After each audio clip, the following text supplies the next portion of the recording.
దూర ప్రాంతంలో ఉన్న ఓ పావురపు నిశ్శబ్దపు పాట, మౌనపు పాట. ఆ పావురం పాపం దూర దేశంలో ఉందట. ఎక్కడ అనండి గట్టిగా, దూర దేశంలో ఉంది. పాపం ఆ పావురం చాలా కష్టాల్లో చిక్కుకుంది. ఈ ఊరిలో కష్టం వచ్చిందని దూరదేశం వెళ్తే సామెత ఒకటి ఉంది కదా, పెనం మీద నుంచి నిప్పుల్లో పడ్డట్లుగా ఆ దూరదేశానికి వెళ్ళిన తర్వాత ఆ పావురానికి కష్టాలు వచ్చాయట. ఆ కష్టాల మధ్యలో అది కలవరపడకుండా నిశ్శబ్దంగా దేవుని కీర్తిస్తా పాట పాడింది, దేవుని స్తుతిస్తా పాట పాడింది. ఆ స్తుతే దాని స్థితిని మార్చింది. ఎవరా పావురాయ్? భక్తుడైనటువంటి దావీదు. ఎక్కడుంది ఆ మాట? 56వ కీర్తన చూడండి ఒకసారి. 56వ కీర్తన 8వ చరణం. నాతో కలిసి చెప్పండి. నా సంచారములను నీవు లెక్కించి ఉన్నావు, నా కన్నీళ్ళు నీ బుడ్డిలో ఉంచబడినవి, అవి నీ కవిలిలో కనబడును కదా. ఇది చదివిన తర్వాత అయ్యగారు, చిన్నప్పుడు కూడా నేను ఈ మాట ఒకసారి ఎప్పుడు విన్నట్టు గుర్తుంది. మరి ఇక్కడ పావురు అనే మాట లేదుగా. మీరేం దూర ప్రాంతాల్లో ఉన్న పావురపు నిశ్శబ్దపు పాట అని అన్నారు, ఇక్కడ ఏమీ లేదు కదా అంటారా? ఎప్పుడైనా కీర్తన చదివేటప్పుడు ఏ కీర్తనలోనైనా ఆ కీర్తన పై భాగాన్ని చదవండి.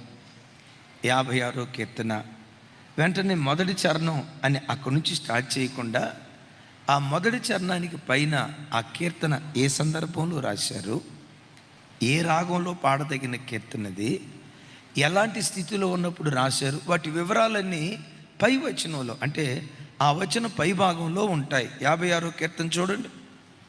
అందరు బైబిల్ తెరిచి 56వ కీర్తన ప్రారంభం. నాతో కలిసి చెప్పండి. ప్రధాన గాయకునికి, మరొకసారి ప్రధాన గాయకునికి యోనతలేం రెహుకీం అను రాగం మీద పాడదగినది. ఫిలిష్తీయులు దావీదును గాతులో పట్టుకొనినప్పుడు అతడు రచించిన కీర్తన. ఇంకొకసారి యోనతలేం యోనతలేం రహుకీం అను రాగం మీద పాడదగినది. ఇప్పుడు రాగాలు ఉంటాయి కదా, రాగాలు ఉంటాయి కదా. ఏవని? కళ్యాణి రాగం అని, మోహన రాగం అని, శంకరాభరణ రాగం అని, రకరకాల రాగాలు తెలుగులో ఉంటాయి కదా. హిబ్రూలో కూడా కొన్ని రాగాలు ఉన్నాయి.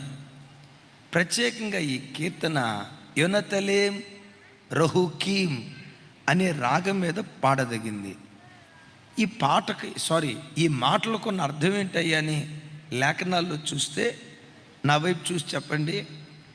యోనా అనే పేరు కొన్ని అర్థం ఏంటి? చూసి చెప్పారా, తెలిసి చెప్పారా? చూసి చెప్పారా? యోనా అనే పేరు కొన్ని అర్థం, యోనా అనే పేరు కొన్ని అర్థం పావురం. యోనత్ అంటే పావురము. ఎలీం అంటే మౌనం లేక నిశ్శబ్దం లేక మాటలాడలేని స్థితి. ఓకే. రెహుకీం దూర ప్రాంతాలలో. ఎక్కడ అంటే దూర ప్రాంతాలలో ఉన్న పావురపు నిశ్శబ్దపు పాట 56వ కీర్తన. ఇది చదివేసరికి ఎంత బాగుందనిపించిందో కదా. అంటే ఆ పావురం ఎవరా పావురం? ఎందుకు పావురం దూరదేశానికి వెళ్ళింది? దావీదు ఎక్కడ దొరుకుతాడా, దొరికిన చోట పట్టుకొని చంపేద్దామని చెప్పి సౌలు తరుముతున్నాడు.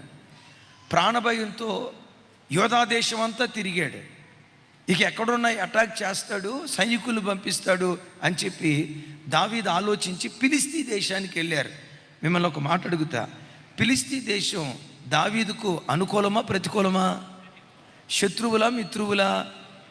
శత్రువుల మిత్రువుల ఎందుకు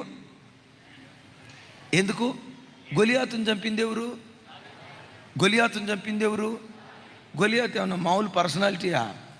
6 మూరల జానుడు, ఆకాశం అంత ఎత్తున్నవాడిని దావీదు ఒడిసెల రాయితో చంపితే ఈ వార్త ఫిలిస్తీన్లందరికీ తెలిసింది. ఇజ్రాయేల్ దేశం కాదని మరి ఫిలిస్తీ దేశానికి వెళ్తే దావీదు పరిస్థితి ఏంటో తెలుసా? సరే, రాజు ఏదో కాస్త ప్రేమను పంచినట్లుగా, ఫిలిస్తీ రాజు కాస్త ప్రేమను పంచినట్టుగా మాట్లాడేటప్పుడు ఈలోపు సైనికులు ఏమన్నారు తెలుసా? రాజా, వీడెవడు అనుకున్నారు? మేము యుద్ధానికి వెళ్ళినప్పుడు గొలియాతు ఉన్నాడే, ఆ గొలియాతుని చంపినోడు రాజా. ఎట్టాటోడిని పంచం చేర్చుకున్నావేంటి? ఎవరో తెలుసా? ఇతను ఇజ్రాయేల్ దేశంలో నుంచి గూఢాచారిగా వచ్చాడో. ఏమాత్రం అప్రమత్తంగా మనం ఉండకపోతే రాజా మమ్మల్ని లేపేస్తాడు. అరే అనండి సార్, మమ్మల్ని లేపేస్తాడు, మిమ్మల్ని లేపేస్తాడు, మన అడ్రస్ గలంత అయిపోద్ది సార్ అన్నాడు. అప్పుడు రాజుకు బలి పెరిగింది. నువ్వు దావీదు కదా. దావీదు అక్కడ చేసిన పని అంతా చూసారా? పిచ్చోడైపోయి సొంగగా అరుస్తా, పిచ్చోడు యాక్షన్ చేసినట్టుగా చేస్తా, వాళ్ళ ముందు యాక్షన్ చేస్తానే ఏ మోగపావురం ఒక పాట పడింది. ఏమని పాట పడిందో తెలుసా? శత్రు అల్లరి మోక మింగాలని నా ప్రక్కన చేరారు, ఎంతమంది చేరినా నరమాత్రుడు నాకేమి చేయగలడు? నరమాత్రుడు నన్నేం చేయగలడు? నరమాత్రుడు నా బ్రతుకులో వాడేం చేయగలడు అని ఒక అద్భుతమైన కీర్తన. పట్టబడిన స్థితిలో ఉండి, దయనీయ స్థితిలో ఉండి, నా బ్రతికింతే అని కృంగిపోకుండా నిరీక్షణ, ధైర్యాన్ని పుట్టించే కీర్తన దావీదు ఈ స్థలంలో రాశాడు. ఏమన్నాడు? 3వ చరణం చూడండి, 3వ చరణం 4వ చరణం. నాకు భయము సంభవించు దినమున నిన్ను ఆశ్రయించుచున్నాను, దేవునిని బట్టి ఆయన వాక్యమును కీర్తించెదను, దేవుని యందు నమ్మిక ఉంచి ఉన్నాను అనండి పెద్దగా. తర్వాత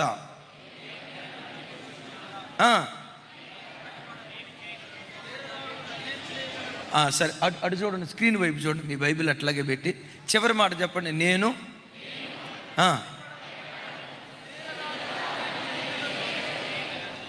అది ఏమంటారు, చిన్నప్పుడు ఎక్కాలు చెప్పేవాళ్ళం కదా, 2 అట్లు 2 రోజులు 4, దానికి ఫీలింగ్ ఉండదు. కానీ వాక్యం చదివేటప్పుడు దాన్ని ఆస్వాదిస్తా చెప్పాలా. దావీదు అంటాడు, రాజు ఉన్నాడు అక్కడ, సైనికులు చుట్టూతో ఉన్నారు, పెనం మీద నుంచి పొయ్యిలో పడిన పరిస్థితి, ఇంకొక క్షణం గడిస్తే ఏం చేస్తారో దావీదుకు తెలియదు. అలాంటి స్థితిలో అంటాడు, నేను దేవుని యందు నమ్మికుంచా, నేను భయపడను, నరమాతులు నాకేం చేయగలరు? ఎప్పుడన్నాడు సార్? ఇజ్రాయేల్ దేశంలో ఉన్నప్పుడు అన్నాడా? సింహాసనం మీద కూర్చున్నప్పుడు అన్నాడా? చుట్టూత పరిస్థితులని ఆహ్లాదకరంగా దావీదు బ్రతుకు ఆహా ఓహో ఓ ఎంత అద్భుతంగా దేవుడు దీవించాడో కదా, ఎంత శిఖరం మీద కూర్చోబెట్టాడో కదా, ఈయన భక్తిని దేవుడు మర్చిపోలేదు, ఆకాశమంతా ఎత్తుకు లేవనెత్తబడ్డాడు అని ప్రజలంతా పొగిడే సుఖవంతమైన స్థితిలో ఈ మాట అన్నాడా? చుట్టూత గాఢాంధకారపు చీకటి, నిషీధ రాత్రి, మరో గడియ గడిస్తే దావీదును మింగాలని అల్లరి మోక కాచుకొని ఎదురు చూస్తూ ఉంది. అలాంటి స్థితిలో ఏమంటాడు తెలుసా?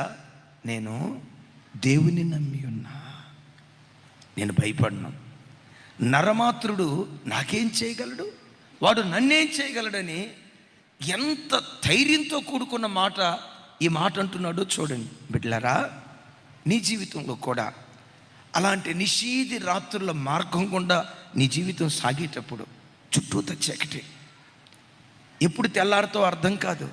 రాత్రి పండుకునేటప్పుడు, దేవా ఈ రాత్రి నా చివరి రాత్రి అయితే బాగుంటుంది నాయనా, నాకు మెలకు రాకూడదయ్యా, ఆ పడకల్లోనే నా ప్రాణం విడిస్తే బాగుండయ్యా. మరలా తెల్లారిన తర్వాత ఏ అప్పులోడు అడుగుతాడో, ఏ హాస్పిటల్లోడు వస్తాడో, ఏ వడ్డీ వ్యాపారస్తుడు వస్తాడో, తెల్లారిన తర్వాత నా చెవులతో ఏ మాట వినాల్సి వస్తుందో. అయ్యా తెల్లారాలని నేను అనుకోవట్లేదయ్యా, మంచం మీద పండుకున్నా కదా, ఈ మంచం మీద నుంచి నేను లేవకుండా మంచం మీదే నా ప్రాణం తీసుకోయ్యా, ఎప్పుడైనా మీలో ఎవరైనా అలాంటి ప్రార్థన చేశారా? ఈ మంచం మీద నుంచి నేను లేవకుండా మంచం మీదే నా ప్రాణం తీసుకోయ్యా. ఎప్పుడైనా మీలో ఎవరైనా అలాంటి ప్రార్థన చేశారా? నేను చచ్చిపోతే బాగుండు, చుట్టూతా చీకటి, ఎవరి కోసం బ్రతకాలి? ఏ కోణంలో చూసినా నలగొట్టబడుతున్న దావీదును చీకటి అలుముకున్నట్లుగా, గాఢాంధకారపు చీకటి అలుముకున్నట్లుగా, అలాంటి గాఢాంధకారపు నిషీధి రాత్రిలో నీ గుండెల్లో నుంచి నీ హృదయం నీతో మాట్లాడాలి. సమస్యతో నీ హృదయం మాట్లాడాలి. నేను దేవుని యందు నమ్మికుంచిన వాడిని, నా ఉద్యోగం మీద నమ్మికుంచిన వాడిని కాదు, నా పొలం మీద నమ్మికుంచిన వాడిని కాదు, నా ఆస్తిపాస్తుల మీద నమ్మికుంచిన వాడిని కాదు. నేను ఎవరి మీద నమ్మికుంచానో తెలుసా? వాటన్నిటిని ఏ దేవుడు అనుగ్రహించాడో ఆ దేవుని మీద నేను నమ్మికుంచిన వాడిని. నేను భయపడను అన్నావా ఎప్పుడైనా మాట? రే తల్లి, మిమ్మల్ని ఎప్పుడైనా మాట అన్నారా? నేను దేవుడిని నమ్ముకున్న దాన్ని, నా దేవుడు ఎందుకు వదిలిపెడతాడు నన్ను? నా దేవుడు ఎందుకు విడిచిపెడతాడు నన్ను? నేను దేవుడిని నమ్ముకున్న దాన్ని, నేను దేవుడిని నమ్ముకున్నవాడిని, నా దేవుడు నాకెందుకు అన్యాయం చేస్తాడు? నీ లోపట నుంచే ఈ స్పిరిట్ ప్రారంభం కావాలి. ఎవరో వచ్చి భయపడకమ్మా, ఎవరో వచ్చి భయపడకయ్యా, ఈ ధైర్యం కొంతకాలమే ఉంటుంది. నీ లోపట నుంచి పుట్టే ధైర్యం జీవితకాలం ఉంటుంది. అనండి పెద్దగా హల్లెలూయా కాదు. ఇప్పుడు మా అన్న మమ్మల్ని ధైర్యపరచాల, జెర్మియా అన్న మమ్మల్ని ధైర్యపరచాల. నేను ఎన్ని రోజులు ధైర్యపరుస్తాను? ఒక 2 రోజులు మా దగ్గర కూర్చుంటే, అక్క ఆర్మూరక్క మీరు 2 రోజులు మా దగ్గర కూర్చుంటే, అక్క భయపడకక్క అని అంట. 2 రోజులు ఉంటే తర్వాత మీరు ఎక్కడికి వెళ్ళాలి? డ్యూటీకి వెళ్ళాలి. సరే, మీరు డ్యూటీకి వెళ్ళినా వెళ్ళకపోయినా నా డ్యూటీ ఉందిగా, నా డ్యూటీకి నేను వెళ్ళిపోవాలి కదా. నేను ఎంతకాలం నేను ధైర్యపరచగలుగుతా తమ్ముడా? ఎంతకాలం కాదు, 1 నిమిషం ధైర్యపరచగలుగుతాను, 2 నిమిషాలు ధైర్యపరచగలుగుతాను.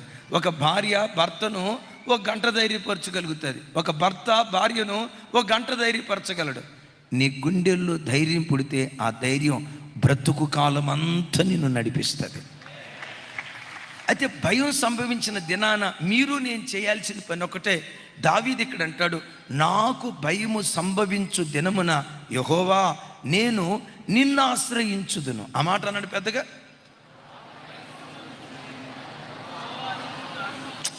చెప్పాలా, అది కూడా అనుభవిస్తా చెప్పాలా. ఎట్లానండి సాల్మా సార్, ఎట్లా? నాకు భయము సంభవించు దినమున అయ్యా నిన్ను ఆశ్రయిస్తానయ్యా, నిన్ను ఆశ్రయిస్తాను. మనుషుల్ని ఆశ్రయించావనుకో భయం ఇంకెక్కువ చేస్తారు. ఎక్కడో గోరు జట్టో ఏదో పుండయింది, బాగా రసిగారుతుంది, షుగర్ ఉంది, మనిషి దగ్గరికి వెళ్ళావు, ఏంటి బెదరు వేలు ఎట్టుంది అన్నాడు. ఏవో బ్రదరు మొత్తం పుండయింది, 1 నెల రోజులు బట్టి మానలేదు అని అన్నారు అనుకో, వెంటనే ఆ వ్యక్తి ఏమంటాడు తెలుసు? నీకు షుగర్ ఉంది కదా బెదరు? అవును. అయ్యో మా ఊరు పక్కన పలానా ఆయనకి షుగర్ ఉంటే కాలు బటన్ వేలు తీసేశారు, మరి రేపు నీకు మోకాలు దాకా తీసేస్తారేమో అంటాడు. ఇక ఆ మాట అన్న తర్వాత, అంతకు మునుపు నీకు బీపీ లేదు, ఆ మాట అన్నప్పటి నుంచి బీపీ 190కి పోకపోతే నన్ను అడుగు. ఈ మనుషులకు చెప్పిన కాడి నుంచి బీపీ పెంచుతారు, రోగం పెంచుతారు. ఈ టెన్షన్ ఎట్టాడితో చెప్పమంటారా? చితి సచ్చిన మనిషిని కాలిస్తే మనసులో ఉన్న చింత బతుకున్న మనిషినే కాల్చుకొని తింటుంది.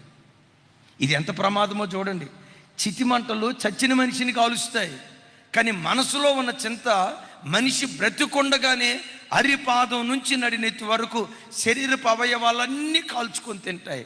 అందుకని సంగమా, మీతో ఒక మాట, నీ గుండెల్లో ఏ చింతున్నా, ఏ కలవరమున్నా, నీ చింత యావత్తు దేవుని మీద వేసి నిశ్చింతగా బ్రతికే కృప దేవుడు మనకిచ్చునుగాక.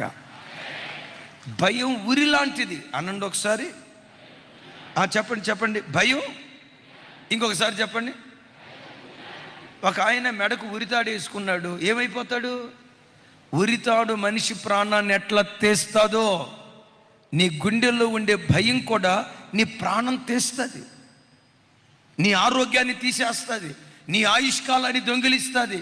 నీ ఆరోగ్యాన్ని దొంగిలించి లేని అనారోగ్యాన్ని నీ గుండెల్లో ఉన్న భయం అది పుట్టించడం ప్రారంభిస్తుంది. భయం ఎంత ప్రమాదకరమైందో చెప్తా. ఆ మధ్య ఏలూరు నుంచి ఒక ఆయన సమాధి పెట్టే జంగారెడ్డిగూడెం ప్రాంతానికి తీసుకొస్తున్నాడట. లారీ వెనక సైడు ఖాళీ ప్లేస్ ఉంటే ఆ సమాధి పెట్టి అక్కడ పెట్టాడు. క్యాబిన్లో ఎక్కుతానంటే డ్రైవర్ అన్నాడట, బాబు లోపల చోటు లేదు, ఎటు తిరిగి సమాధి పెట్టి అక్కడ పెట్టావు కదా, ఆ ఓపెన్ ప్లేస్లోనే ఆ లారీ క్యాబిన్ బయటే నువ్వు కూర్చో, ఏమంటారు దాన్ని, లారీ ఆ వెనక సైడే కూర్చో, వెనక సైడే నువ్వు నిలవబడంటే మొత్తానికి వెనకొచ్చి నిలవబడ్డాడు. ఏలూరు దాటి కొంచెం ముందుకట్లా వెళ్తుంది. మెల్లిగా టపా టపా టపా తుప్పర్లు పడుతూ ఉన్నాయి. తుప్పలు పడేటప్పుడు బయట ఉంటే నేను తడిచిపోయేటట్టున్నా, వాడు కాస్త బతక నిలిచినోడు. బయట నిలవబడే కంటే ఎటు తిరిగి సమాధి పెట్టి ఉంది కదా, సమాధి పెట్టి లోపల పడుకొని మోతేసుకుందాం, ఆ తర్వాత దిగేటప్పుడు ఆయనే ఆపుతాలే, అప్పుడు దిగుదామలే అని చెప్పి వాడికి మాస్టర్ మైండ్ సడన్గా ఐడియా వచ్చింది. ఆ సమాధి పెట్టి మూత తీసి సమాధిలో పండుకున్నాడు. సమాధి పెట్టి మూత తీసుకున్నాడు. లారీ అట్లా వెళ్తుంది. అలాగే టపా టపా టపా తుప్పర్లు పడుతూ ఉన్నాయి. సరిగ్గా ఈలోపు కొంచెం దూరం వెళ్ళిన తర్వాత ఇంకొక పాసింజర్ లారీని ఆపాడు, ఎక్కుతానని. డ్రైవర్ అన్నాడు, బాబు ఇక్కడ సీట్ లేదు, చోటు లేదు, క్యాబిన్ ఫుల్ అయిపోయింది, ఒకవేళ ఎక్కుతానంటే వెనక ఎక్కువ అన్నాడు. దాన్నే ఉంది సార్, వెనక కాకపోతే ఎక్కడైనా ఎక్కేస్తామని చెప్పి మొత్తానికి రెండో పాసింజర్ వెనక్కి ఎక్కాడు. ఎక్కటంతో వాడి కళ్ళకి డైరెక్ట్గా కనపడటం డైరెక్ట్గా ఈ సమాధి పెట్టి కనపడింది. వాడు అసలే పిరికి సంఘానికి ప్రెసిడెంట్ అంట. ఆ లారీ ఎక్కినందుకు వాడు తను తిట్టుకుంటా, మరి బుద్ధి లేనోడా, ఇంకొక 5 నిమిషాలు ఆగితే ఇంకొక లారీ వచ్చేది కదరా, అది ఎక్కేవాళ్ళు, లారీ కాకపోతే బస్సు ఎక్కేవాళ్ళు, పనికి మళ్ళుడా ఇది ఎందుకు ఎక్కేవరా అని ఆయనే తిట్టుకుంటా. సరే ఏదేమైనా కానీ ఇట్లా ప్రాణాన్ని బిగబట్టి చూడండి, సమాధి పెట్టి వైపు ఇట్లా చూస్తాడట. దాని జోలి మనకెందుకు, ఆడు చూస్తాడు, దాని జోలి మనకెందుకు అంటాడు. మరలా దాని వైపు చూస్తాడు, దాని జోలి మనకెందుకు అని తల తిప్పుతూ ఉంటాడు. అట్లా లారీ వెళ్తూ ఉంటే సమాధి పెట్టెలో వండుకున్న వాడికి అసలు ఎంతకి తుంపర్లు తగ్గినాయా లేదా డౌట్ వచ్చిందట. అరే తుంపర్లు తగ్గితే హాయిగా స్వేచ్ఛావాయువును పీల్చుకుంటూ హాయిగా మనం ఉందాం, ఇంత ఇరుకైన ప్లేస్లో ఎందుకులే అని చెప్పి ఆ సమాధి పెట్టెలో వండుకున్నవాడు మెల్లిగా సమాధి పెట్టె మూత తీసి తలకాయ బయట పెట్టాడట. ఆడు తలకాయ బయట పెడితే ఈ పిరికి సంఘానికి ప్రెసిడెంట్ ఉన్నాడే, ఆడు కావు కేకేసి శవం లేచింది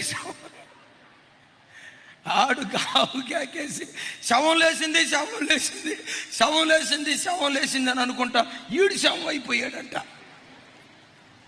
గుండెకి చచ్చిపోయాడు. ఎందుకు చచ్చిపోయాడు? భయం ఉరితాడు లాంటిది. బిడ్డ, దేని కొరకు భయపడుతున్నావు? భవిష్యత్తు కొరక, అనారోగ్యం కొరక, ఆర్థిక ఇబ్బందుల కొరక, ఈ ఉద్యోగం ఉంటుందో ఊడిపోతో ఉద్యోగాన్ని కూర్చుని భయమా? ఈ పిల్లల్ని నేను ఎలా పెంచగలను, నా వల్ల అవుతుందా? సమాజంలో ఎదురయ్యే నిందలు, ఏ భయంతో వచ్చావు? నీవు ఆరాధించే నీ దేవుడు ఎవరో తెలుసా? భయము సంభవించినప్పుడు ఈ దేవుని నువ్వు ఆశ్రయిస్తే ఈ దేవుడు నీ భయములన్నిటిలో నుంచి నిన్ను తప్పించే దేవుడు. దావీదు తన దేవునికి ఏమని పేరు పెడతాడో తెలుసా? నా దేవుడు శలహమ్మలేకోతు అంటే నా భయ విముక్తి శిల. ఆ పేరుకున్న అర్థం నాకు కలిగిన భయములన్నిటిలో నుంచి నన్ను తప్పించిన దేవుడు. ఏ భయంతో మందిరానికి వచ్చావో, ఏ భయం నీ గుండెల్లో గూడు కట్టుకుందో, దావీదు కలిగిన భయాలన్నిటిలో నుంచి తప్పించిన దేవుడే. యేసు నామం పేరిట నీ గుండెల్లో ఉన్న భయాలన్నిటి నుంచి కూడా నా దేవుడు నిశ్చయంగా తప్పించునుగాక. నీ కలవరాలన్నిటి నుంచి దేవుడు తప్పించునుగాక. అలా దావీదు కీర్తన రాస్తూ ఇక్కడికి వచ్చి అంటాడు, 8వ చరణంలో అంటాడు, నా సంచారములన్నీ నీవు లెక్కించి ఉన్నావు, నా కన్నీళ్ళు నీ బుద్ధిలో ఉంచబడ్డాయి, అవి నీ కవిలిలో కనబడును కదా. అనండి అనండి అనండి. అవి నీ కవిలిలో, కవిలి అంటే పుస్తకం, నీ పుస్తకంలో నీకు కనపడతాయి కదా అంటాడు. మీకు ఒక విలువైన మాట చెప్తా. మనుషులు లెక్కించేవి వేరు, దేవుడు లెక్కించేవి వేరు. దేవుడు మనుషుని యొక్క సంచారాలు లెక్కిస్తున్నాడు, మనుషుడు సంచిలో ఉన్న డబ్బులు లెక్కిస్తాడు. అమ్మ రోజు లెక్కలేస్తారా లేదా? అక్కడ అబద్ధం ఆడకుండా చెప్పండి, నా వైపు చూడండి. రాజ్ కుమార్ లెక్క వేసావా లేదా? వేసావా? ఏయ్. తమ్ముడు పార్వతీపురం లెక్కేసావా? ఏయ్. మా జీతం ఎంత, ఇంటి అద్దె ఎంత, పిల్లల ఫీజు ఎంత, దానికి ఎంత కట్టాలి, ఈఎంఐ ఎంత కట్టాలి, ఓ 15,000 మిగులుతుంది అని చెప్పి ఆ 15,000 బీరువాలో పెట్టి 15,000 సార్లు లెక్కించుంటారు. ఒక ఆయన మధ్యరాత్రి 12 ఆ ప్రాంతంలో మేలుకొని బీరువాలో ఉన్న డబ్బులన్నీ తీసి ఒక్కొక్క కాగితం లెక్కబెట్టి 1 గంట దాకా డబ్బులు లెక్కబెట్టి మరలా ప్యాక్ చేసి బీరువాలో పెడతాడట. ప్రతి రాత్రి ఇదే తంతంట, ప్రతి రాత్రి ఇదే తంతం. మనం డబ్బులు లెక్కేస్తాం, మనకున్న ప్రాపర్టీ ఎంతో లెక్కేస్తాం, మనకున్న ఇల్లు, పొలాలు, ఆస్తులు, స్థలాలు, ఇవన్నీ లెక్కలు మన దగ్గర ఉంటాయి. కానీ నీ దేవుని దగ్గర ఉన్న లెక్క ఏంటో తెలుసా? నీ సంచారముల లెక్క, అంటే నీ అడుగుల లెక్క దేవుని దగ్గర ఉంది. సంచారము అని అంటే ఒకవేళ ఆ పేరు సరిగ్గా అర్థం కాకపోవచ్చు. భక్తుడైన దావీదు గారు యోబు గారి జీవితంలోంచి ఒక మాట మీకు గుర్తుకు తెస్తా. చూడండి, యోబు గ్రంథం 14వ అధ్యాయం 16వ వచనం. నాతో కలిసి చెప్పండి. అయితే ఇప్పుడు నీవు నా అడుగు జాడలను లెక్క పెట్టుచున్నావు. నా వైపు చూడండి. ఇక దేవుడు ఏమి లెక్కించాడట? సంచారాలు మాత్రమే కాదు. దావీదు ఎక్కడెక్కడున్నాడు? బెత్లెహేములో ఉన్నాడు, యెరూషలేములో ఉన్నాడు, అదుల్లాము గుహలో ఉన్నాడు, ఫిలిస్తీ దేశానికి పారిపోయాడు. ఎక్కడెక్కడ ఏ ఏ ప్రాంతాలకు వెళ్ళాడో దావీదు సంచారాలను గూర్చిన లెక్క దేవుని దగ్గర ఉంది. అమ్మా, అయ్యా, నీ ఇంట్లో ఎన్ని రోజులు ఉన్నావో, దేవుని ఇంట్లో ఎన్ని రోజులు ఉన్నావో ఆ లెక్క నీ దేవుని దగ్గర ఉంది. గడిచిన దినాల్లో ఏ ఏ స్థలాల్లో ఎక్కడెక్కడ నువ్వు గడిపావో నీ సంచారాల లెక్కలన్నీ నీ దేవుడు తన దగ్గర భద్రపరుచుకొని ఉన్నాడు. సంచారాల లెక్క మాత్రమే కాదు, ఇక్కడ అంటాడు, అయితే నా అడుగు జాడలను నీవు లెక్కించి ఉన్నావు. మనం వేసిన ప్రతి అడుగును దేవుడు లెక్కించాడు. ఇప్పుడు మందిరానికి వచ్చేటప్పుడు కొంతమంది సాయిబాబా నగర్ చౌరస్తా దగ్గర దిగి నడుచుకుంటూ వచ్చారు. ఒక చిన్న పోటీ, సాయిబాబా నగర్ నుంచి మన చర్చికి ఎన్ని అడుగులు దూరం. నడవతం అయితే నడిచిన కానీ ఆయన అడుగులు లెక్క పెట్టుకుంటా రాలేదయ్యా. అడుగులు లెక్క మీ దగ్గర లేదు. నా దేవుని మందిరం కొరకు ఎన్ని అడుగులు నడుచుకుంటూ వచ్చారో ఆ లెక్క మీ దేవుని దగ్గర ఉంది, మీ దేవుని దగ్గర ఉంది. ఈ బిడ్డ నా మందిరానికి రావటానికి 25 కిలోమీటర్ల దూరం నుంచి వచ్చింది. ఈ కుటుంబం నా మందిరానికి రావటానికి అశోక్ అన్న ఎక్కడున్నారు? 6 నుంచి వచ్చారు. 6 అంటే అదేదో 6 మూరల జారని అనుకునేరు గాక. 6 నిజామాబాద్ అవతల 6 ప్రాంతం నుంచి వచ్చారు. ఎన్ని కిలోమీటర్ల దూరం నుంచి దేవుని మందిరానికి వచ్చారో ఆ లెక్క దేవుని దగ్గర ఉంది. అత్తాపూర తల్లి మీది సుజాతనా సునీతనా? అమ్మ పేరు సుజాత. ఎక్కడమ్మా? అత్తాపూర్. మరి మామయ్యపురం ఎక్కడికి వెళ్ళిందమ్మా? రాజేంద్ర నగరా? ముందు రాజేంద్ర నగర్ నుంచి రాజేంద్ర నగర్ ఎక్కడ? హైదరాబాద్. ఆ శివర సోరారం ఎక్కడ? హైదరాబాదు నడిబొడ్లో. ఎక్కడ? ఈ చివర విసిరేసినంత దూరం. అమ్మా, ప్రతి ఆదివారం మందిరానికి రావటానికి ఎంత డబ్బు ఖర్చు పెట్టుకొని వస్తున్నారో ఆ లెక్క దేవుని దగ్గర ఉంది. ఎన్ని అడుగులు దేవుని కొరకు నడిచారో ఆ లెక్క దేవుని దగ్గర ఉంది. దేవుని కొరకు ఎంత ప్రయాసపడ్డారో ఆ లెక్క దేవుని దగ్గర ఉంది. 21 దినాలు వాలంటీర్స్గా నిలవబడి మోకాళ్ళ నొప్పి వచ్చినా, కాళ్ళు గుంజుతున్నా, పాదాల దగ్గర నొప్పి వచ్చినా, అయ్యో దేవుడు అప్పగించిన పరిచర్య అని ఇటు అటు తిరిగారే. తమ్ముడా, ఎన్ని అడుగులు వేసావు అని అంటే, అడుగులేయటం అయితే వేసే కానీ ఎన్ని అడుగులు లెక్క పెట్టుకోలేదన్నా. లెక్క పెట్టుకోగా నీవు లెక్క పెట్టనివి కూడా దేవుడు లెక్క పెడతాడు. ఎందుకో తెలుసా? లెక్కబెట్టి తగిన ప్రతిఫలం నీ ఒడిలో వేసే దేవుడై ఉన్నాడు. ప్రైజ్ ది లార్డ్, హల్లెలూయా. ఈ దేవుడు నీ అడుగుల లెక్క పెట్టే దేవుడు. అయితే సుమి, ఈ దైవిక కార్యాల కొరకు నువ్వు అడుగులు పెట్టావు, లెక్కేసాడు. దైవిక కార్యాల కొరకు అడుగులు వేసినయే లెక్కేస్తాడా? లేదు. ఒకవేళ యేసు రక్తంతో కడగబడిన నీ బ్రతుకులో సినిమా హాల్ వైపు నీ అడుగులు పెడితే ఎన్ని అడుగులు పడ్డాయో ఆ లెక్క కూడా దేవుని దగ్గర ఉంది. బ్రాందీ షాప్ వైపు నీ అడుగులు పడి ఉంటే ఆ అడుగుల లెక్క కూడా దేవుని దగ్గర ఉంది. ఇంకొక మాట అంట, ఒకవేళ నీ అడుగులు లుంబిని పార్క్ వైపు తిరిగితే, ఒకవేళ నీ అడుగులు ఐమాక్స్ థియేటర్ వైపు తిరిగితే, ఒకవేళ నీ అడుగులు అపవిత్రపు సాని కొంపల వైపు తిరిగితే ఆ లెక్కలు కూడా దేవుని దగ్గర ఉన్నాయి. నీ అడుగుల లెక్క నీకు తెలియకపోయి ఉండొచ్చు. నువ్వు చేసిన సంచారాల లెక్క నీకు తెలియకపోయి ఉండొచ్చు. నీ సంచారముల లెక్క, నీ అడుగుల లెక్కలు అన్నీ దేవుడు తన దగ్గర భద్రపరుచుకున్నాడు. అడుగుతాడు, ఫరో అడుగుతాడు, నాన్న యాకోబు, అయ్యా యాకోబు, నీ వయసు ఎంత అంటే ఏమంటాడు తెలుసా? నేను యాత్ర చేసిన సంవత్సరాలు 130, నేను జీవించిన సంవత్సరాలు కొద్దిగాను దుఃఖ సహితముగాను ఉన్నాయి అంటాడు. ఆ మాట కొన్ని అర్థం చూడండి. అయ్యా నీ వయసు ఎంత అంటే, యాత్ర చేసిన సంవత్సరాలు 130, జీవించిన సంవత్సరాలు అంటే, యాత్ర చేసిన సంవత్సరాలు అంటే దేవునితో నడిచిన సంవత్సరాలు. కీర్తన ఒకటి ఉంది కదా, నీతో యాత్ర చేయు మార్గములు, పాట ఒకటి ఉంది కదా. యాత్ర చేయటం అంటే దేవునితో నడవటం. నీతో నడిచిన సంవత్సరాలు 130. నా దేవునికి దూరమై బ్రతికిన సంవత్సరాలు చాలా కొద్ది. ఆ కొద్ది దినాలు కూడా దుఃఖ సహితంగా ఉన్నాయి. అయ్యా అమ్మా, మిమ్మల్ని ఒక చిన్న ప్రశ్న అడుగుతాను. మీ వయసు ఎంతో నాకు తెలియదు అనుకోండి, 50 సంవత్సరాలు అనుకోండి.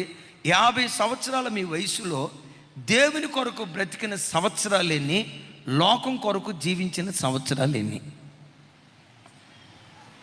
నీ వయసు 30 సంవత్సరాలు తమ్ముడా, 35?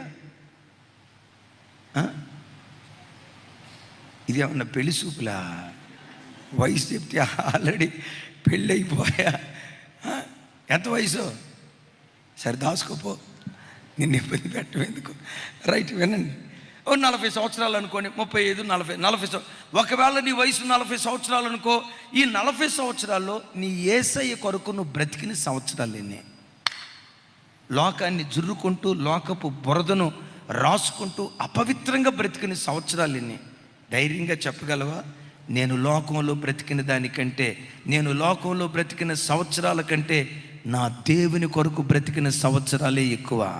నా దేవునిలో జీవించిన సంవత్సరాలే ఎక్కువ. ఆ మాట నీ నోట రాగలిగితే నిన్ను మించిన ధన్యుడు భూమి మీద ఇంకొకరు లేడు. నేను యాత్ర చేసిన సంవత్సరాలు 130, దేవునికి దూరంగా బ్రతికిన సంవత్సరాలు చాలా కొంచెం. రేపు దేవుని నిన్ను లెక్కేసేటప్పుడు, దేవుని అడిగేటప్పుడు ఎలాంటి మాటలు మనం మాట్లాడాలో యోబు అంటారు ఒక స్థలంలో. చూడండి, యోబు గ్రంథం, ఒకసారి ఆ మాట ఎంత బాగుంటుందో చూడండి. ఉదయం కూడా ఇది చెప్పాను. 31వ అధ్యాయం 37వ వచనం, 31, 37 నాతో కలిసి చెప్పండి. నా అడుగుల లెక్క ఆయనకు తెలియజేసేదను, రాజు వలె నేను ఆయన యొద్దకు వెళ్ళేదను. 2 చేతులు ఎత్తి చప్పలు కొడుతూ దేవునికి స్తోత్రాలు చెప్తారు. ఆ మాట చూడండి, నా వైపు చూడండి. ఎవరన్నారు ఈ మాట? భక్తుడైన యోబు మాట్లాడిన మాట. ఈ మాటలతో యోబు యొక్క వాక్యాలు సమాప్తమైపోయాయి అని మనం చూస్తాం. అంటాడు ఇక్కడ, నా అడుగుల లెక్క ఆయనకు తెలిసే ఉన్నది. నేను దేవుని దగ్గరికి వెళ్ళేటప్పుడు ఎలా వెళ్తానో తెలుసా? నా వైపు చూసి చెప్పండి. నేను ఎలా వెళ్తానో తెలుసా? రాజువలే నేను ఆయన యొద్దకు వెళ్ళేదను. ఎలా వెళ్తావు? అపరాధిని ప్రభా అని పాడుకుంటూ వెళ్ళను, బలహీనుని ప్రభా అని పాడుకుంటూ వెళ్ళను. బ్రతకాలని అనుకున్నా బ్రతకలేకపోయా అని పాడుకుంటూ వెళ్ళను. నిలవాలని ఉన్నా నిలవలేకపోయా అని పాడుకుంటూ వెళ్ళను. నా దేవుని దగ్గరికి వెళ్ళేటప్పుడు ఎలా వెళ్తానో తెలుసా? రాజు వలె నేను ఆయన యొద్దకు వెళ్ళేదను. ఎందుకో తెలుసా? నా అడుగుల లెక్క నా దేవుని దగ్గర ఉంది. నా అడుగులు బ్రాందీ షాపు వైపు వెళ్ళిన అడుగులు కాదు. నా అడుగులు పేకాట వైపు వెళ్ళిన అడుగులు కాదు. నా అడుగులు సాని కొంపల వైపు వెళ్ళిన అడుగులు కాదు. నా అడుగులు సినిమా హాల్ వైపు వెళ్ళిన అడుగులు కాదు. నా అడుగులు పార్కుల వైపు పబ్బుల వైపు తిరిగిన అడుగులు కాదు. నా అడుగులు ఇంకొక అమ్మాయి అడుగుల్లో అడుగులు వేసిన అడుగులు కాదు. నా అడుగులు ఒక అబ్బాయి అడుగుల్లో అడుగులు వేసిన అడుగులు కాదు. నా అడుగులు దేవునితో కూడా నడిచిన అడుగులు. చూడండి, నా అడుగుల లెక్క నా దేవుని దగ్గర ఉంది. నా దేవుని దగ్గరికి వెళ్ళేటప్పుడు అపరాధిగా వెళ్ళను. ఏమంటాడు? కొంచెం పెద్దగా అన్నమాట.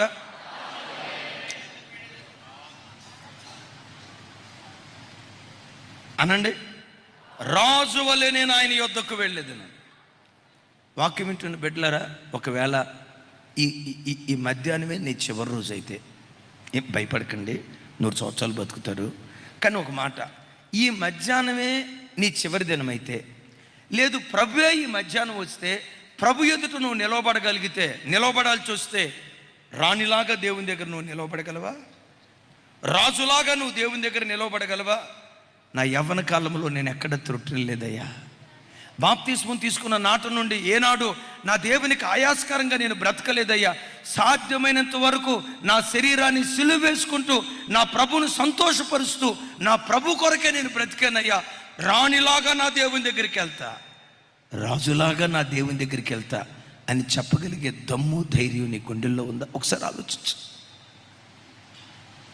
ఒకవేళ గడిచిన దినాల్లో నీ అడుగులు తడబడ్డాయేమో, గడిచిన దినాల్లో దేవునికి ఆయాస్కరమైన మార్గాలలోకి వెళ్ళి ఈ మాట అంటున్నప్పుడు నీ మనస్సాక్షి ఎక్కడో నీ మీద నేరారోపణ చేస్తూ ధైర్యంగా తలెత్తుకోలేని స్థితిలో ఉన్నావేమో. పాతవి గతించను, సమస్తము కొత్తవాయును అని లేఖనాల్లో రాయబడి ఉంది కదా. ఈ దినం నుండి పాత అడుగు జాడలన్నిటినీ చెరిపివేసుకొని నూతన మార్గంలో నువ్వు సాగిపోతే ప్రభు వచ్చినప్పుడు రాజులాగా ఆయన ఎదుట నిలవబడి కృప దేవుడు అనుగ్రహించును కాక. రైట్ అంటాడు, నా సంచారములను నీవు లెక్కించి ఉన్నావు. ఆ తర్వాత మాట అంటాడు, నా కన్నీళ్ళు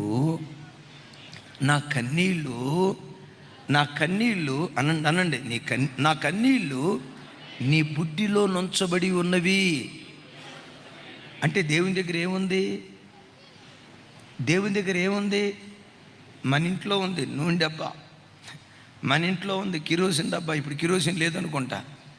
మన ఇంట్లో ఉంది ఒలివ నూనె డబ్బా, మన ఇంట్లో ఉంది మంచి నూనె డబ్బా. మన ఇంట్లో నూనె డబ్బా ఉన్నట్లుగా నీ దేవుని దగ్గర కన్నీటి బుడ్డు ఉంది. ఒక్కొక్క కన్నీటి బుడ్డు మీద ఒక్కొక్క వ్యక్తి పేరు దేవుడు రాశాడు. పరలోకంలో అనుకోండి ఒక 3,000 మంది ఇక్కడ ఉన్నారు అనుకోండి. ఒక మాట, ఒక 3,000 మంది ఉన్నారు అనుకోండి. ఒక్కొక్క బిడ్డ పేరు మీద నోవాహ్ కన్నీటి బుడ్డు ఉంది. పేరు కన్నీటి బుడ్డే. ఎస్, తమ్ముడు విలియం పేరు మీద ఒక బుడ్డి ఉంది. ప్రవీణ్ పేరు మీద ఒక బుడ్డి ఉంది. అన్న ప్రొద్దుటూర్ మీ పేరు మీద ఒక బుడ్డి ఉంది. కొన్ని బుడ్లు నిండిపోయి ఇంకొక బుడ్డి పెట్టాడు దేవుడు.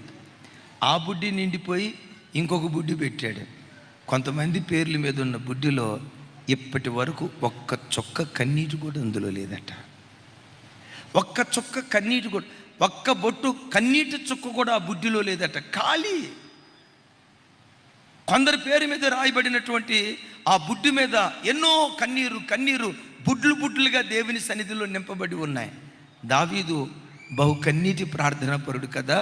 ఓ చోట అంటాడు, కన్నీటి ప్రవాహము చేత నా పరుపు కొట్టుకొని పోయింది. ఏ ప్రవాహంలో? వరద ప్రవాహంలో కాదు. ఏ ప్రవాహంలో? నా కన్నీటి ప్రార్థన ప్రవాహంలో నా పడక కొట్టుకొని పోయింది. అలా ఏడుస్తూ ప్రార్థించేవాడు భక్తుడైన దావీదు. తమ్ముడా, ఒకసారి నా వైపు చూడు. ఎప్పుడైనా మోకరించి ప్రార్థన చేసేటప్పుడు ఏడుస్తూ ప్రార్థన చేసినట్లుగా నీకు గుర్తుందా? రోదిస్తూ కళ్ళెమటి నీళ్లు కారుస్తూ, యేసయ్యా నా దిక్కు నీవే కదా, నీవు తప్ప నా బ్రతుకులో ఎవరున్నారు? నీ కాళ్ళు పట్టుకున్నా, నాకు నువ్వు తప్ప ఎవరూ లేరు, మీరు తప్ప నాకు ఇంకొక ఆధారం లేదు. ఇంకొక మాట అనండి యేసయ్యతో, యేసయ్యా నాలాంటి భక్తులు నీ కోట్ల మంది ఉండొచ్చు, నాకు మాత్రం నువ్వు ఒక్కడివే దేవుడివి, నువ్వు ఒక్కడివే నాకున్నావు. నాలాంటి వాళ్ళు నీ కోట్ల మంది ఉండొచ్చు, కోటాను కోట్ల మంది ప్రజలు ఉండొచ్చు, నాకున్న ఒకే ఒక్క దిక్కు అది నీవే కదయ్యా. నిన్ను వదిలిపెట్టి నేను ఎక్కడికి వెళ్ళగలుగుతానయ్యా? నువ్వు ముఖం చాటేస్తే నేను ఎవరి యొద్దకు వెళ్ళగలుగుతానయ్యా? నా ప్రార్థన నువ్వు వినకపోతే నేను ఎలా నీ సన్నిధిలో ప్రార్థన చేయగలుగుతానయ్యా? పిచ్చిది ఇచ్చినట్లుగా ఏడు. నువ్వు కార్చే ప్రతి కన్నీటి చుక్క భూమిలో ఇంకిపోదు సుమి, నువ్వు కూర్చున్న కార్పెట్ మీద ఇంకిపోదు సుమి. ఏ నేల మీద కన్నీళ్లు కార్చావో ఆ నేలలో మట్టిలో నీ కన్నీటి చుక్కలు కలిసిపోవు. నువ్వు కార్చే ప్రతి కన్నీటి చుక్క నీ పేరిట పెట్టబడిన బుడ్డిలో దేవుడు భద్రంగా దాస్తూ ఉన్నాడు. ఎందుకో తెలుసా? నువ్వు కార్చిన కన్నీటి చుక్కల పరిమాణాన్ని బట్టే నీకు మరలా తిరిగి ప్రతిఫలం ఇవ్వాలని దేవుడు కొలుస్తూ ఉన్నాడు. డబ్బులో ఐశ్వర్యవంతుడివి, ప్రైజ్ గాడ్. ఉద్యోగంలో ఐశ్వర్యవంతుడివి, ప్రైజ్ గాడ్. వ్యాపారంలో ఐశ్వర్యవంతుడివి, ప్రైజ్ గాడ్. ఆస్తిపాస్తులు సంపాదించిన విషయంలో ఐశ్వర్యవంతురాలివి. మరి కన్నీటి ప్రార్థన బుడ్డిలో, ఆ కన్నీటి చుక్కల్లో నీ దారిద్ర్యత దేవుని దగ్గర కనపడుతుందేమో. సాఫ్ట్వేర్ ఇంజనీర్వి, 3 లక్షల జీతం, కనీసం 3 చుక్కల కన్నీళ్ళైనా ఆ బుడ్డిలో ఉన్నాయా?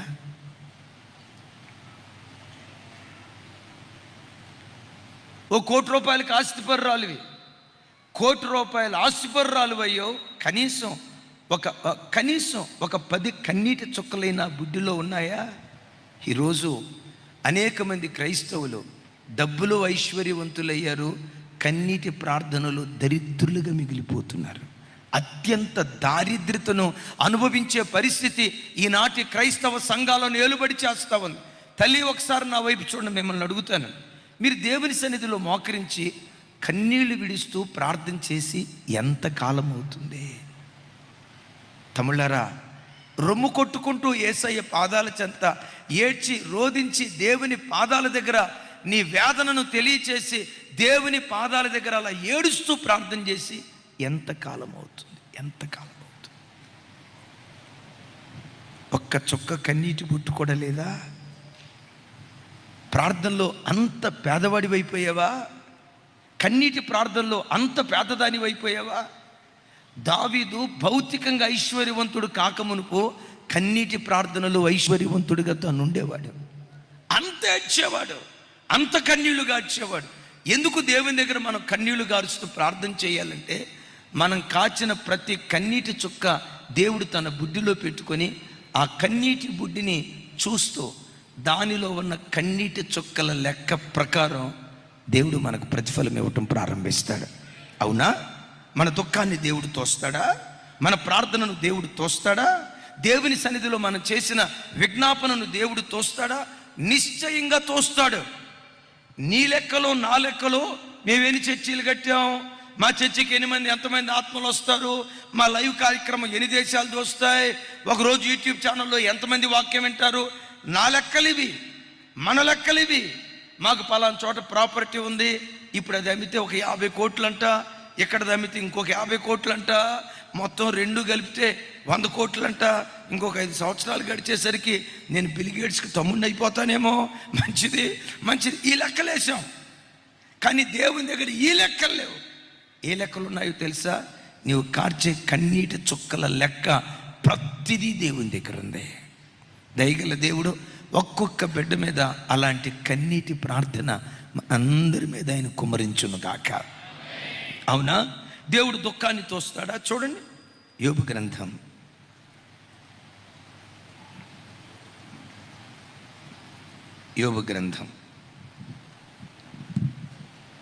6వ అధ్యాయం మొదటి 3 చరణాలు.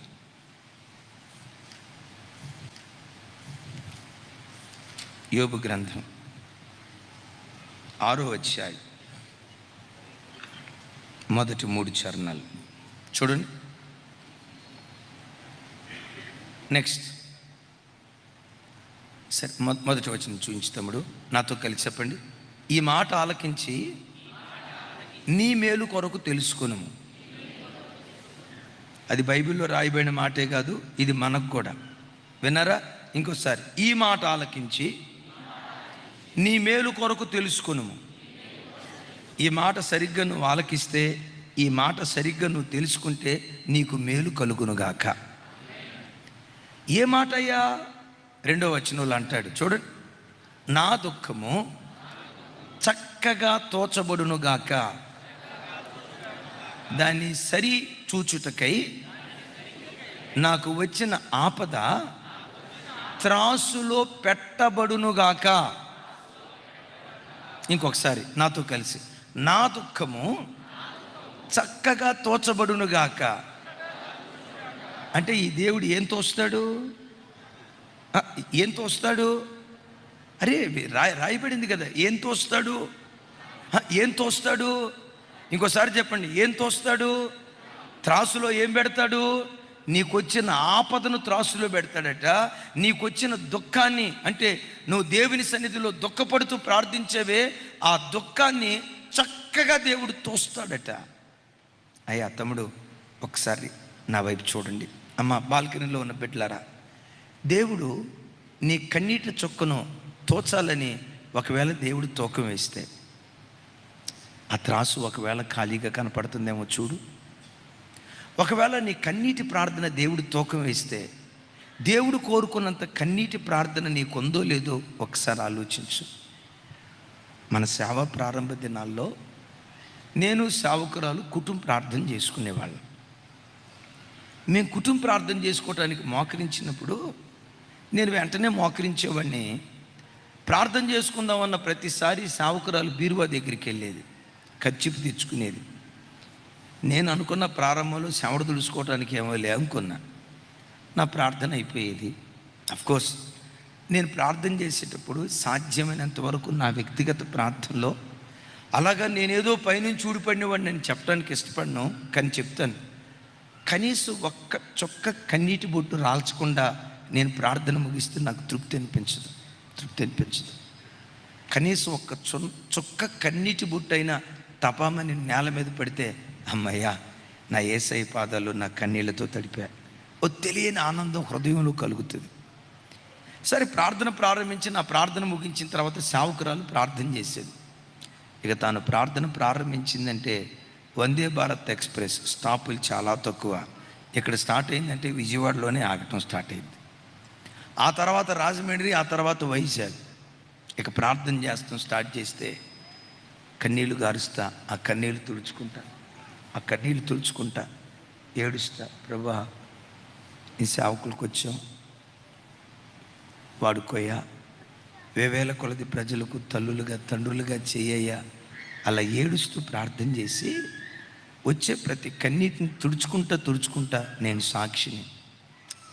ఆ కర్చీఫ్ అట్లా పిండితే పావు గ్లాసు మంచినీళ్ళు వచ్చాయి. అంతగా దేవుని దగ్గర ఏడుస్తూ ప్రార్థన చేసి, ఆ కన్నీటి ప్రార్థనలో నుండే ఆయన మహా గొప్ప కృప ఇన్ని వేల మంది ప్రజలను దయగల దేవుడు కానుగ్గా ఇచ్చాడు. తోస్తాడు. నీ కన్నీటి చుక్కల లెక్క దేవుడు చూస్తాడు. నీ కన్నీటి ప్రార్థనను దేవుడు త్రాసులో తోస్తాడు. త్రాసులో తూస్తున్నప్పుడు ఒకవేళ నీ ప్రార్థనా జీవితం తేలిపోతుందేమో. వాక్యం బాగానే చదువుతున్నావు, రోజుకొచ్చి 2 అధ్యాయాలు, వాక్యం బాగానే వింటున్నావు, ఛానళ్ళు మార్చి ఛానళ్ళు, ఈ వాక్యం బాగుంది, ఆ వాక్యం బాగుందని రోజుకొచ్చి 3 గంటలు వాక్యం వినగలిగే నీవు పట్టుమని 30 నిమిషాలైనా ప్రార్థన చేసే ఆ ప్రార్థనా జీవితం నీకుంటే ఎంత బాగుండు కదా. ఆ ప్రార్థించేటప్పుడు కూడా నువ్వు కన్నీళ్ళు విడుస్తూ ప్రార్థన చేస్తే అంటాడు, నా దుఃఖమును దేవుడు త్రాసులో చక్కగా ఆయన తూచునుగాక. ఆ తర్వాత అంటాడు, దాన్ని సరిచూచుటకై నాకు వచ్చిన ఆపద త్రాసులో పెట్టబడునుగాక. విన్నారా? దేవుడు ఏం త్రాసులో పెడతాడట? అనండి గట్టిగా. అమ్మా, నా వైపు చూడు. నువ్వు రక్షించబడిన నాటు నుండి నీకు ఎన్నెన్ని ఆపదలు వచ్చాయో వాటన్నిటిని దేవుడు త్రాసులో తోస్తాడు.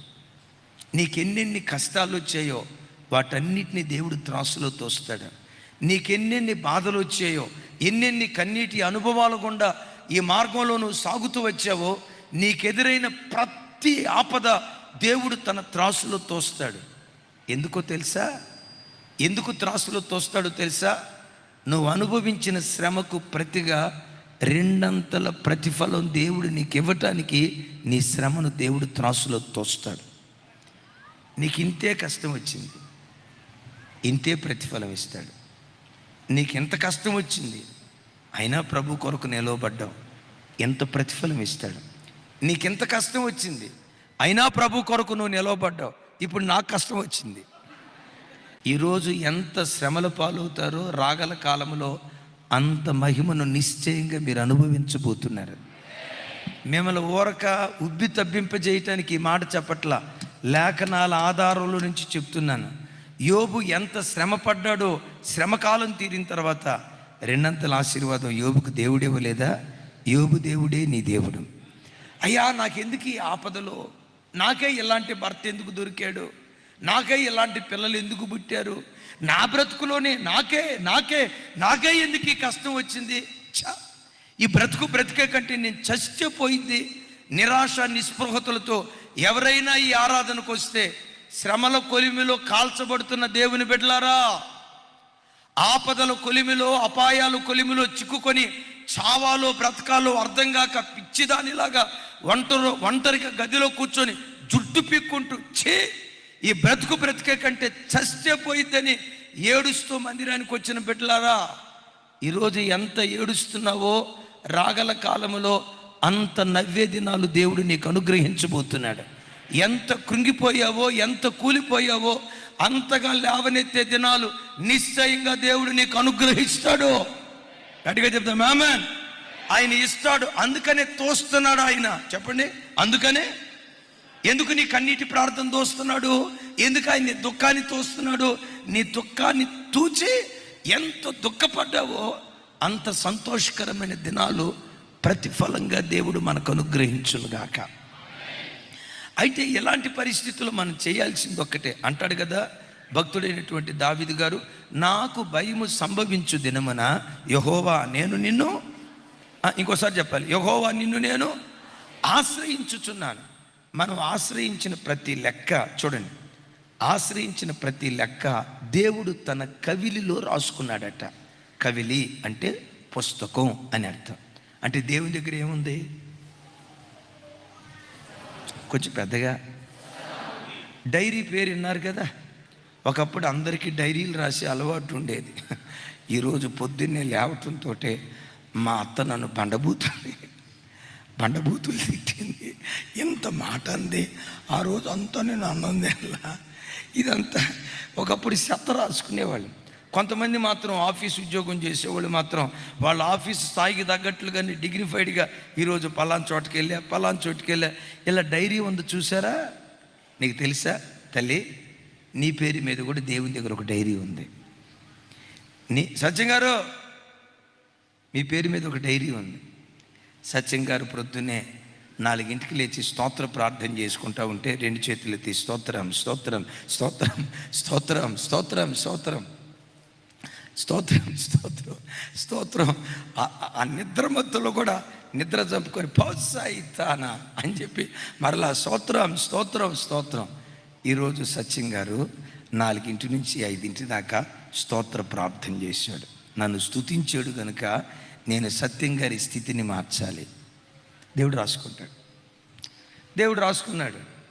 అబ్రాం అన్న పేరు మీద రాసుకున్నాడు. అబ్రాం రిటైర్డ్ అయిపోయాడు. ఇక 24 గంటలు చర్చి మందిరం. ఈరోజు మందిరంలో 3 సెషన్లో వాక్యం విన్నాడు. 5:30కు వచ్చాడు. 1:30 దాకా 8 గంటలు కూర్చున్నాడు.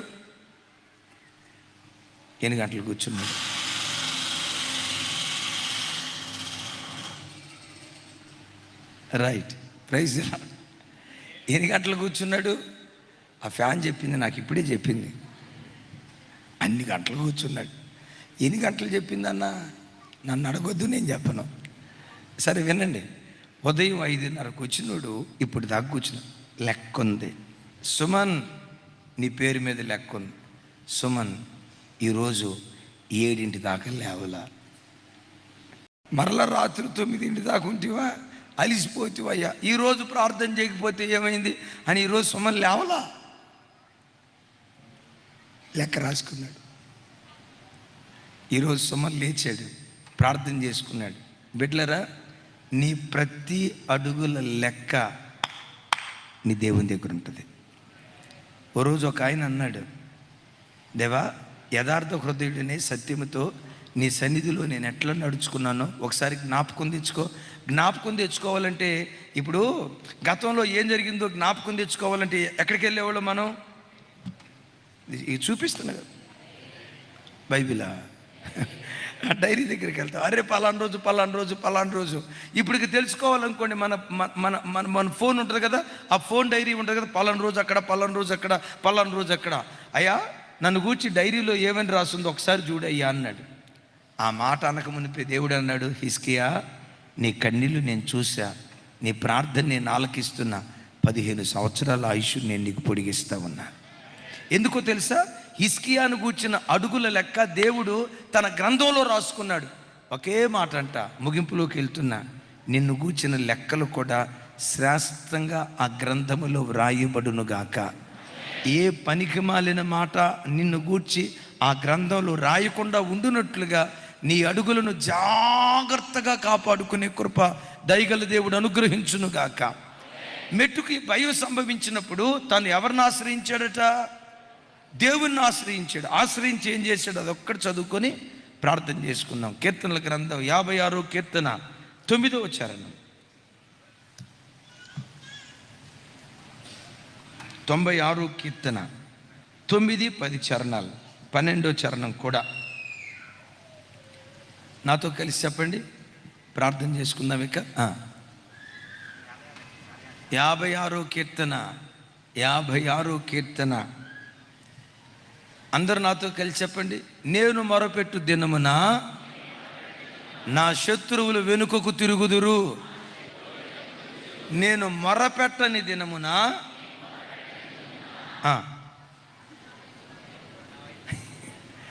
అరే సార్, అది కాదు సార్, ఇంకోసారి చదువుతాను.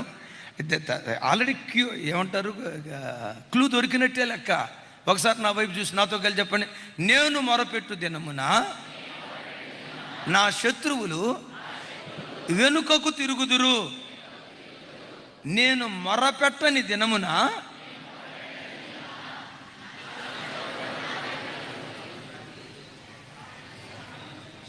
తమ్ముడు చెప్తాముడా, అర్థమైంది కదా? మొరపెట్టిన రోజు నీ ఇంటిని విడిచిపెట్టి సాతాను పారిపోవటం ప్రారంభిస్తాడు. నీ పిల్లల్ని విడిచిపెట్టి వాడు పారిపోవటం ప్రారంభిస్తాడు. ఏనాడైతే సంఘాల్లో ప్రార్థన జరుగుతాయో, మందిరాల్లో ప్రార్థన జరుగుతాయో, క్రైస్తవ కుటుంబాల్లో ప్రార్థన జరుగుతాయో, ప్రార్థన జరిగే కుటుంబాల మీద సాతాను దాడి చెయ్యడు. ఎందుకో తెలుసా? ఆ ప్రార్థన ప్రాకారంగా మన కుటుంబాలకు మారిపోతాయి. వస్తాడు వాడు, రాకుండే ఉండడు, పోరాడుతాడు వాడు, పోరాడకుండే ఉండడు. ఒకవేళ కష్టం వచ్చినా ఆ కష్టం నీకు నష్టాన్ని కలుగు చేయదు. నేను మొరపెట్టిన దినమున నా శత్రువులు వెనుకకు తిరుగుదురు. ఎందుకు వెనక్కి తిరుగుతారు తెలుసా? దేవుడు నా పక్షాన ఉన్నాడని నాకు తెలియను. దీని అర్థం ఏంటో తెలుసా? ఎప్పుడైతే నువ్వు మొరపెడతావో గగనాన్ని చీల్చుకొని దేవుడు నీ ప్రక్కన నిలవబడతాడు. ఆయన నిన్ను చూస్తే సైతానుగాడు రంకెలేసుకుంటా నీ మీదకి వస్తాడు. మరి నీ పక్కన దేవుని చూస్తే విన్నారా? ఏం చేయాల్సిన అవసరంలా. ఎంత భయకంపితమైన పరిస్థితి అయినా ఒక చిన్న ప్రార్థన చేసుకొని మీరు మొరపెట్టిన ప్రతిసారి దేవుడు మీ ప్రక్కనొచ్చి నిలవబడతాడు. ఆఫీసులో టార్చరా, అధికారులు టార్చర్ పెడుతున్నారా, రకరకాల పరిస్థితులు గుండా నలగొట్టబడుతున్నావా? చిన్న ప్రార్థన చేయి. నువ్వు మొరపెట్టిన ప్రతిసారి నా దేవుడు నీ ప్రక్కన నిలవబడునుగాక. అప్పుడు ఆ వ్యక్తి నిన్ను చూశాడు అనుకోండి, నువ్వు కనపడతావా, నీ పక్కన దేవుడు కనపడతాడా? ఒకవేళ మీరు అనొచ్చు, మరి నాకు కనపడలేదు కదన్న. అనకండి, నీకు కనపడతాడు. నీకంటే విశేషంగా నీ శత్రువు కనపడేటట్టుగా దేవుడు చేస్తాడు. అయ్యా, నేను మొరపెట్టిన దినాన్ని శత్రువు వెనక్కి తిరుగుతున్నాడు. ఎందుకు వెనక్కి తిరుగుతున్నాడు? నన్ను చూసి కాదు. నన్ను చూసి కాదు, నా ప్రక్కన నువ్వు నిలవబట్టం చూసి శత్రువు పారిపోతున్నాడయ్యా అని చెప్పి 10వ వచనంలో అంటాడు. దేవుని యందు నమ్మిక ఉంచా, నేను భయపడను, నరులు నన్నేమి చేయగలరు. ఇందాక అన్నాడు, మరలా ఇప్పుడు అన్నాడు. ఏమన్నాడు చెప్పండి? నేను దేవుని యందు నమ్మిక ఉంచా, నేను భయపడను, నరులు నన్నేమి చేయగలరు. ఎక్కడి నుంచి అంటాడు 12, దేవా నీవు మరణములో నుండి నా ప్రాణాన్ని తప్పించి ఉన్నావు, నేను జీవపు వెలుగులో దేవుని సన్నిధిలో సంచరించున్నట్లు జారి పడకుండా నా పాదములను తప్పించి ఉన్నావు. చప్పలు కొడితే సైకు స్తోత్రాలు చెప్దాం. అంటే దావీదు ప్రార్థన వ్యర్థమైందా? దావీదు కార్చిన కన్నీళ్లు వ్యర్థమైపోయాయా? ఏమంటాడు? దేవా నేను ఇలా మీ సన్నిధిలో మొరపెట్టినప్పుడు మరణములో నుండి నా ప్రాణాన్ని తప్పించావు. అంతేనా? జీవపు వెలుగులో సంచరించున్నట్లుగా జారి పడకుండా నా పాదాలను తప్పించి ఉన్నావు. అంటే జీవపు వెలుగు ఎక్కడుంది? ఈ వెలుగుకు జీవం లేదు. జీవపు వెలుగు కలిగిన ఏకైక స్థలం పరలోక పట్టణం. ఆ పరలోక పట్టణంలో మీరు నేను నడవాలంటే భూమి మీద మన పాదాలు జారిపోకూడదు. మన పాదాలు జారిపోకుండా మనలను కాపాడేది మన ప్రార్థన. మన ప్రార్థన. అయ్యా ప్రార్థన చేశా, నా పాదాలు జారిపోకుండా నువ్వు కాపాడేవు కనుక ఇప్పుడు నా అడుగులు జీవపు వెలుగులో సంచరించేటట్లుగా చేసేయ్యా. ముగింపులో అంటాడు 13వ చరణం, నేను నీకు మొక్కుకొని ఉన్నాను, నేను నీకు స్తుతియాగము నర్పించేదను. అద్భుతం తెలుసా? దుఃఖంతో ప్రారంభమైంది ఈ కీర్తన. దుఃఖంతో ప్రారంభమైంది ఈ కీర్తన, ఆనందంతో ముగించాడు. స్థితిగతులు తలకిందులైన పరిస్థితుల్లో ప్రారంభించబడింది ఈ కీర్తన ముగింపు స్తుతితో ముగించాడు. జీవితంలో ఎప్పుడైనా ఈ కన్నీళ్ళ మధ్యలో నువ్వు దేవుని సన్నిధిలో ప్రార్థన చేస్తే నీ బ్రతుకును స్తుతితో ముగించేటట్లుగా దేవుడు కార్యం చేస్తాడు. స్తుతితో ముగించేటట్లుగా దేవుడు కార్యం చేస్తాడు. ఇప్పుడు చెప్పండి, మనం ఎవరిని నమ్ముకుందాం? ఎవరిని బట్టి ధైర్యంగా ఉందాం? కష్టం కలిగినప్పుడు ఎవరి దగ్గరికి వెళ్దాం? భయం కలిగిన దినాన్ని ఎవరి దగ్గరికి వెళ్దాం? ప్రతి క్షణం దేవుడు దేవుడు దేవుడు. ఆ ప్రపంచంలో నువ్వు బ్రతుకుతూ ఉంటే ఒకానొక దినం నోరారా నువ్వు స్తుతించే దినాలు దేవుడు నీకు అనుగ్రహించును గాక. అందరూ మోకరించుదాం. నాడు